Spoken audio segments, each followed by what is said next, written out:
بسم الله الرحمن الرحيم. أنا محمد خلاف، طالب في كلية الحاسبات والمعلومات، قسم علوم البيانات وذكاء اصطناعي، سنة تالتة.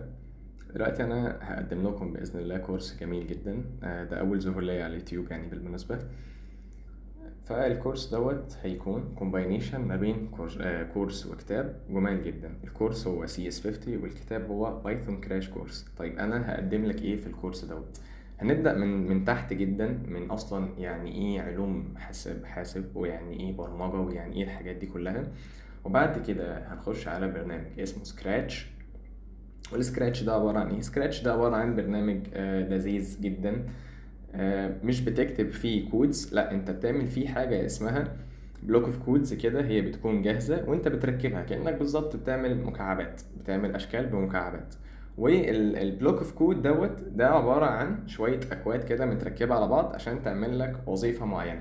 طب البرنامج ده بيتعمل فيه لعب خفيفة زي لعب ال 2D والكلام ديت، فاحنا هنتعلمه بس مش هنطول فيه. يعني هو اسبوع بس عشان نفهم شويه مفاهيم، اللي هو الايف بتعمل كذا، ايه ده في حاجه اسمها لوب، دي بتعمل كذا. فلما هنروح لها في البروجرامينج هنلاقي ان احنا ايه ده، احنا عملنا حاجه بالحاجات دي قبل كده، فهنبدا نفهمها بتعمق اكتر واكتر واكتر. فده بالنسبه للكورس بتاعنا باذن الله. وبعد كمان ما هنخلص الكورس بتاعنا من حيث الشرح، فبعد كل شابتر في بايثون هيكون في تاسكس كده لذيذة جدا ما بين صح وغلط وحاجات من كده. وبعد بقى ما نخلص كتوتال في بروجيكتس محترمة جدا هتتعمل. ان شاء الله تعجبكم، وان شاء الله الكورس يكون جميل ولذيذ بالنسبة لكم يعني. طيب هنبدأ دلوقتي. أول حاجة احنا كنا قايلينها اللي هي Introduction to Computer Science، وهاخد حتة من الباينري داتا والكوميونيكيشن ويز كمبيوترز برضه في الفيديو دوت. وبعد الفيديو دوت هنكمل في النقطة التانية اللي أنا لسه قايلها، وهنخش على إيه هي الألجوريزمز بتاعتنا. ده كده بالنسبة لأول فيديوهين. علوم الكمبيوتر هي إن دلوقتي أنا بعمل الحاجة دي عبارة عن إن العميل مثلا أو شخص بيجيلي بمشكلة وأنا بحاول احل المشكله ديت. العمليه دي بتحصل ازاي؟ بتحصل عن طريق ان انا عندي 3 ستيبس كده بعملهم عشان اقدر اعمل العمليه دي. اول حاجه عندي حاجه اسمها الانبوتس دي هي عباره عن ايه؟ دي عباره عن المدخلات. يعني ايه المدخلات؟ يعني دلوقتي انا كعميل جاي بيحكي لي مشكله، فانا بسمع المشكله بتاعته وباخد منه الحاجات اللي هتفيدني عشان احل له مشكلته. دي كده الانبوتس مثلا اللي انا هدخلها للكمبيوتر. بعد كده باجي في المرحله اللي في النص ديت اللي هي مرحله المعالجه دي ان انا بعمل ايه الميثودز اللي انا بستخدمها علشان مثلا اعالج المشكله اللي عندي دي. يعني ايه الطريقه؟ هل مثلا طريقه حل رياضيه؟ هل بكتب نصوص مثلا لما بلاقي كذا؟ ففي اكتر من مليون الف طريقة يعني على حسب المشكلة اللي عندي وعلى حسب حاجات كتير. دي كده تاني نقطة. تالت نقطة عندي اللي هي الاوتبوتس. ايه هي الاوتبوتس ديت؟ الاوتبوتس دي عبارة عن المخرجات بتاعتي اللي هي ايه؟ اللي هي نتيجة بقى المشكلة، اللي هو انا بالفعل قدرت احل المشكلة. طب ايه الحل اللي انت وصلت له؟ هو ده الاوتبوتس بالظبط. طيب هنيجي دلوقتي بمثال على النقطة دي، مثال لذيذ جدا. دلوقتي انا عايز احل مشكلة بسيطة. ايه هي؟ عايز احدد الارقام اللي عندي دي سواء كانت فردية او زوجية. طيب هنحل المشكلة دي ازاي؟ اول حاجة عندي هفكر ايه هو المدخل اللي عندي. المدخلات اللي عندي هلاقي ان هي ارقام، تمام، اللي هي ارقام. طيب المفروض ان انا اعمل ايه بعدها؟ ايه الحاجة اللي هتحدد لي الرقم ده هو even ولا odd، اللي هو زوجي ولا فردي؟ هنعمل بقى ايه الموضوع دوت؟ هنعمل ميثودز كده علشان نطلع الموضوع ده. ايه هي الميثود اللي احنا بنحلها عشان نعمل الموضوع دوت وبندخلها للكمبيوتر وهو بيدخل عليها الارقام عشان يحدد دوت even ولا odd؟ هقول لك بنعمل ايه. في حاجة عندنا اسمها المود ده اللي هو ايه؟ اللي هو باقي القسمة. يعني انا دلوقتي مثلا هقول ان لو انا قسمت حاجة على الاتنين، لو طلعت بصفر اذا الرقم ده زوجي، ولو طلعت بواحد اذا الرقم ده فردي. هديك مثال لذيذ على كده. تعالى معايا بمثال عملي. هنروح دلوقتي على اي وايت بورد ونجرب بنفسنا نشوف الموضوع بيمشي ازاي. طيب الكمبيوتر احنا قلنا ان هو دلوقتي لو احنا سألنا اي حد قلت له الاربعة ده رقم زوجي ولا فردي هيقول لي ده رقم زوجي. لو قلت له التلاتة ده رقم زوجي ولا فردي هيقول لي ده رقم فردي. طب الكمبيوتر ما بيفهمش كده. طب احنا هنخلي الكمبيوتر بقى يعمل كده ازاي؟ هنجرب دلوقتي. بص مثلا عندنا الأربعة. طيب الأربعة ديت المفروض إن إحنا عايزين نقول الأربعة دي رقم زوجي ولا فردي. طيب هنقسمه على الاتنين، هيطلع لي الباقي كام؟ هيطلع لي الباقي اتنين. طيب طلع لي الرقم باتنين. طب في حاجة طلعت لي في باقي القسمة؟ لأ، إذا باقي القسمة هو بصفر، لأن ده طلع رقم صحيح integer number. طيب التلاتة، التلاتة لو قسمتها مثلا على الاتنين هيطلع لي 1.5. بص هنا بقى في مشكلة. ايه هي؟ ان ايه؟ في نقطة. طب دي كده 1.5، ده كسر، ده رقم ايه؟ مش رقم صحيح. فايه الحل؟ تمام، هو كده دي بقى اللي هتقول له ان ده الرقم ده رقم فردي مش رقم زوجي. هنعرف بقى احنا ازاي يا شباب من الحته ديت. بص بقى، دي بقى القصه بتاعت باقي الاسم. لو تفتكروا زمان واحنا صغيرين كنا بناخد حاجه اسمها الاسم المطوله، تقريبا كل الناس بتكرهها يعني، فاحنا هنتجنب الاسم المطوله دي ونقولها بطريقه ايه؟ اسهل بكتير ان شاء الله. طيب ايه هي الطريقه ديت؟ دلوقتي انت التلاتة فيها كام؟ اتنين، فيها اتنين واحدة، يبقى انت الناتج عندك كام؟ باتنين. طيب ومتبقي كام رقم في التلاتة ديت؟ هتقول لي متبقي منها واحد، يعني انت خدت دلوقتي كام؟ خدت اتنين وخدت واحد. يبقى انت كده ايه اللي حصل عندك؟ يعني انت لو جمعتهم هيرجع لك ايه؟ هيرجع لك التلاتة تاني. فدي القصة بالظبط، ده اللي احنا بنعمله. شايف الواحد ده بقى؟ ده اسمه ايه؟ باقي القسمة، الريميندر بتاعنا. فباقي القسمة ده لو باقي القسمة واحد يبقى احنا كده عندنا بالفعل الرقم دوت ايه؟ رقم فردي. طيب ولو باقي القسمة صفر يبقى ده ايه؟ رقم زوجي. ده اللي احنا بالظبط هنعمله في الكمبيوتر. احنا هنقول للكمبيوتر ان انت دلوقتي هيدخلك مرة مثلا 4، فانت هيدخلك رقم، فانت هتقسمه على الاتنين. لو طلع لك باقي القسمة صفر، اذا قول له ان الرقم ده ايه؟ زوجي. ولو دخلت له الرقم وطلع لك باقي القسمة واحد، اذا الرقم ده ايه؟ الرقم ده فردي. بس كده، دي القصة بكل بساطة. طيب هنرجع تاني.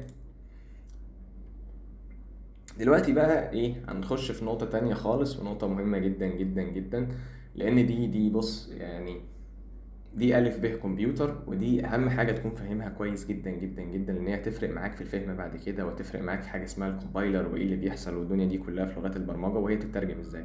طيب إيه النقطة ديت؟ أنت دلوقتي بكل بساطة عشان تتكلم مثلا مع واحد صيني، هل ينفع تكلمه عربي؟ لا. عندك حل من حلين. يا اما ان يكون في لغة وسيطة ما بينكم انتوا الاتنين بتعرفوا تتكلموها زي الانجليزي، يا اما الحل التاني ان حد فيكم بيتكلم لغة الشخص الاخر. يعني بمعنى دلوقتي يا اما هو يكون بيتكلم عربي، يا اما انت تكون بتتكلم صيني. كلام جميل. طيب فانت دلوقتي عشان تتكلم مع الكمبيوتر مش بيفهم لغتك، فانت مضطر انك تفهم اللغة بتاعته. طيب ايه هي بقى اللغة بتاعت الكمبيوتر ديت؟ اللغة بتاعت الكمبيوتر دي هي الباينري سيستم، او بمعنى اصح الزيرو والواحد.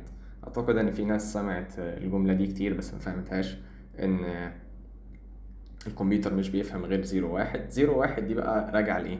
زيرو واحد دي عبارة عن حاجة اللي هي الكهرباء شغالة أو الكهرباء مطفية عن طريق حاجة اسمها ترانزستور، دي حتة في الهاردوير. الترانزستور ده عبارة عن زي مفتاح الكهرباء بالظبط. لو المفتاح دوت شغال فمعنى كده إن هو لاقط كهرباء، فده معناه واحد. ولو مش لاقط كهرباء يعني صفر. مش مهم، مش قصتنا، هبسطها لك بطريقة تانية خالص، بطريقتنا احنا بقى. احنا دلوقتي عندنا ايه؟ عندنا الديسيمال سيستم. الديسيمال سيستم ده اللي هو نظام العد العشري. ليه احنا عندنا نظام العد العشري؟ عشان احنا عندنا 10 صوابع، فبالتالي عندنا الصفر والواحد الاتنين لحد التسعة. فدي القصة اللي عندنا، ان احنا عندنا من صفر لتسعة، ده نظام العد العشري. يعني احنا ليه مثلا مفيش رقم بعد التسعة؟ ترد عليا وتقول لي لا في رقم بعد التسعة، العشرة ده رقم بعد التسعة. هقول لك لا، العشرة ده رقم متكون ما بين الواحد والصفر، اما هو مش رقم جديد بعد التسعة. يعني هو مش حاجة جديدة بعد التسعة، مش حاجة ليها رمز مثلا. فبالتالي احنا بقى كونا من الديسيمال دوت حاجة اسمها الخانات. الخانات دي اللي هي ايه؟ اللي هي الآحاد، العشرات، المئات، الألوف، عشرات الألوف، وهكذا. نفس القصة الكمبيوتر بالظبط. الكمبيوتر هو عنده الصفر والواحد، وبعد كده احنا بنعمل خانات من الصفر والواحد دول عشان نكون بيهم كل حاجة عشان هو يفهمنا أو احنا نفهمه. طيب هنخش للنقطة دي دلوقتي. مثال اهو، عندنا مثلا انا اسمي محمد. طيب الكمبيوتر ما بيفهمش الام، فهو هيفهمها ازاي؟ ده الكود بتاعها. فانت لما هتكتب حرف الام دوت بايدك على الكمبيوتر، هي بتترجم للرقم اللي انت شايفه دوت. نفس الكلام الاو، نفس الكلام الاتش، نفس الكلام الاي، نفس الكلام الام. هتقول لي ايه ده؟ يعني هو انا عشان افهم الكمبيوتر أنا المفروض افهم الحاجات دي كلها؟ اقول لك لا لا لا لا لا خالص. بس بعد كده بقى هنفهم ايه اللي بيحصل بيخلينا ما نعملش كده، وليه احنا لما بنكتب بلغات البرمجة احنا ما بنكتبش بالاصفار والوحيد دي، احنا بنكتب كلمات عادية.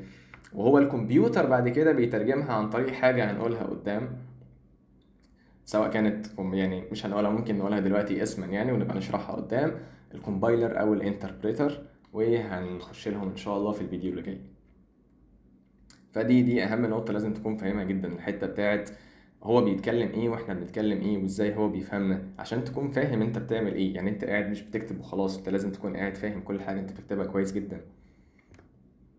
طيب عندنا بقى دلوقتي حاجة مهمة جدا، ايه الفرق ما بين البايت والبيت؟ طيب دلوقتي البيت عندنا دوت اللي احنا قلناه اللي هو الصفر والواحد، اللي هو كان الترانزستور من شوية، اللي هو الصفر والواحد. طب احنا قلنا عايزين زي ما قلنا بالظبط، احنا عايزين نكون حاجات، احنا مش هينفع عندنا صفر وواحد بس، هما دول قيمتين بس، لا احنا عايزين نكون زي ما قلنا بالظبط من صفر لتسعة. دي مش الارقام اللي احنا بنستخدمها، احنا بنستخدم 10، بنستخدم 20، 30، 100، 300، 1000، 10000 وهكذا. طب الكمبيوتر عايز نفس القصة.